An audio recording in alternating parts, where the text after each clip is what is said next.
In the mid-18th century, a reject scholar would start a Chinese revolution, so brave, so brazen, that it would lead to the deaths of 20 million people.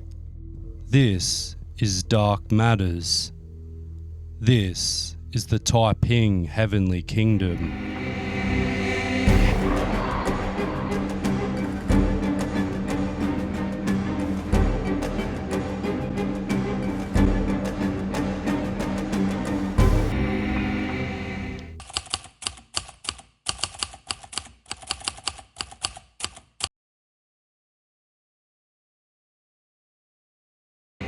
In 1814, China was a unified empire under the rule of the Ching Dynasty.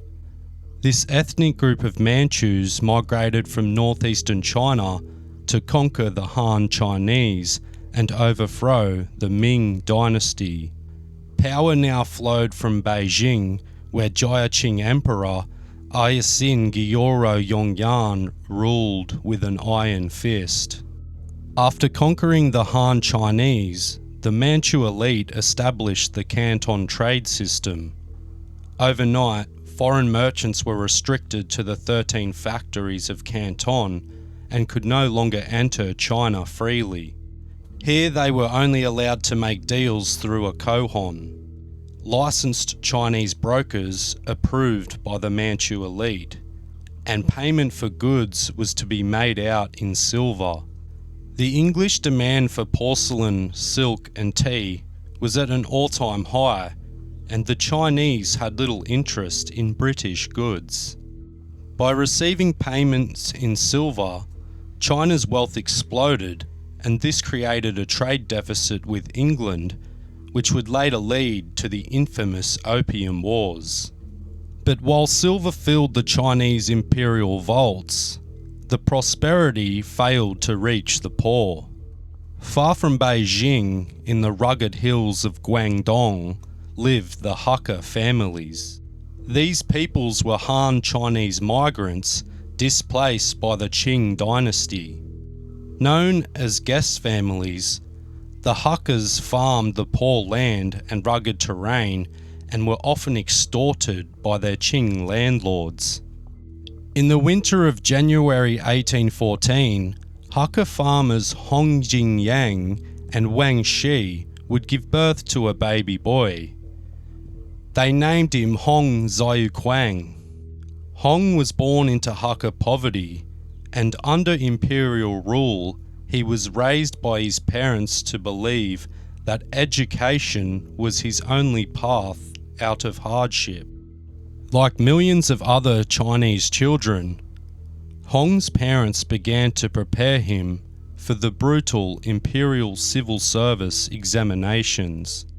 These exams were the gateway to government office, prestige, and wealth. They had nothing to do with math or science, and instead they revolved around ancient calligraphy and the teachings of Confucius, as well as moral philosophy. Less than 1% of children pass, and if they did, they could take their family out of poverty. At the age of 13, Hong would travel to the exam halls of Guangdong and sit his first imperial exam.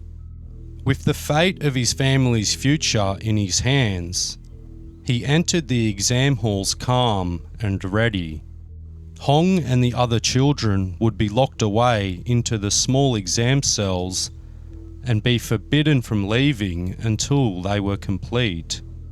These tests would sometimes last days, and when 13-year-old Hong finished, he was exhausted.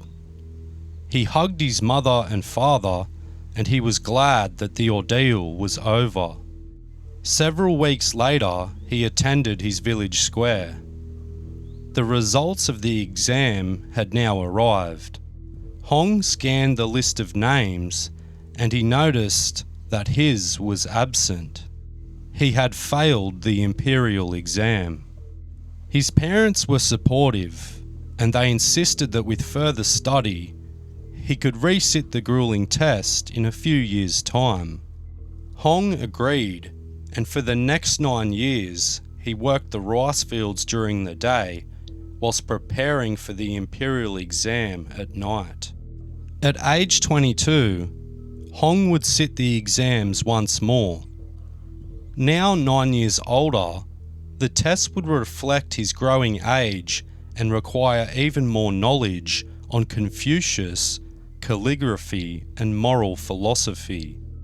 9 years of preparation had prepared him for this moment. The weight of his family's future hangs in the balance. After finishing the exam, he returned home to his village in Hua County. Unfortunately for Hong, the 9 years of vigorous study wasn't enough to pass the test. The guilt and shame of this young man's failure had broken him. Was this fate? And was he destined to lead a life of mediocrity? Hong began to look outward for answers and would begin to journey outside of his village. One day, when wandering the markets of Canton, he would encounter a Western white man. The man was tall with round eyes, and he spoke in broken Chinese. He told Hong about a creator and a man named Jesus Christ. He then explained to him that there was one God, and in that moment he handed Hong a Holy Bible translated in Chinese. Hong returned home and he hid the Bible from his parents. And in that Bible he found relief from the pressures of generational poverty, and relief from having failed his exams. He would wait 1 more year before attempting his third and final Imperial Service exam. At age 23, Hong would arrive once more to the crowded exam halls of Guangdong, and once again he checked the cork board of his village square and noticed his name wasn't on the list. Hong began to feel ill and he collapsed with a fever. He was rushed home by villagers to his parents' home, where he was bedridden for weeks. The pressures of peasant life had now broken him. Lying in his bed, he fell into a deep dream state and was unable to be woken by his parents. Here he visited an otherworldly realm where time and space had no meaning. A white light poured over him that radiated with peace and calm.